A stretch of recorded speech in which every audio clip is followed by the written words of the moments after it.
Şu anda Türkmen, haber kaynaklarının bildirdiğine göre Serhetabat, Eskişehir Kuşka, yerel saatle 23.00 sıralarında köyde silah sesi duyuldu.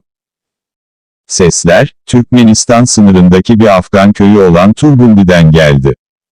8 Temmuz öğleden sonra, yerel sakinler, tam teçhizatlı askerlerin yanı sıra motosikletli 8 kamyonun Serhetabat'tan geçtiğini gördü. Öğleden sonra, Meri velayatın güneyindeki sınır müfrezelerinden birinde bir başka Türkmen, nüz kaynağı, Türkmen subayların ailelerini Afganistan sınırından uzaklaştırmaya başladığını bildirdi.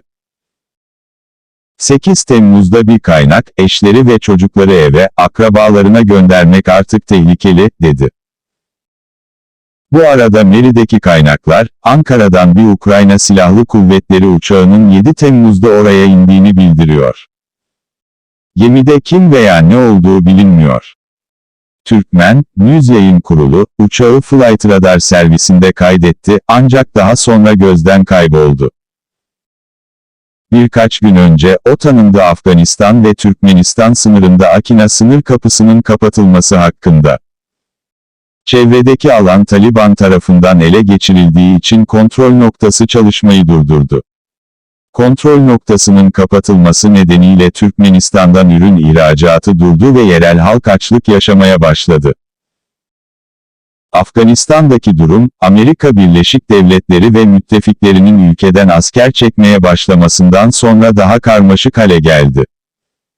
Askerlerin 11 Eylül'de tamamen geri çekilmesi planlanıyor, ancak Afgan hükümeti şimdiden bölgenin kontrolünü kaybediyor. Böylece Faryabilindeki 14 ilçeden 13'ü Taliban tarafından kontrol ediliyor. Medya, Taliban tarafından takip edilen hükümet askerlerinin Tacikistan ve Özbekistan topraklarına kaçış vakalarını bildirdi. 7 Haziran'da Orta Asya ülkelerinin Dışişleri Bakanlarının Afgan meselesinin tartışıldığı çevrim içi bir toplantısı gerçekleşti. TDH Devlet Haber Ajansı'na göre, Türkmen tarafı, Afganistan'daki barış sürecinin olumlu bir şekilde gelişmesini sağlamak için dünya toplumunun siyasi ve sosyoekonomik desteğinin önemine dikkat çekti. Türkmenistan, bölgesel ve uluslararası formatlarda siyasi ve diplomatik çabaları yoğunlaştırma niyetini dile getirdi. Kanalıma abone olmayı ve bildirim zilini açmayı unutmayınız.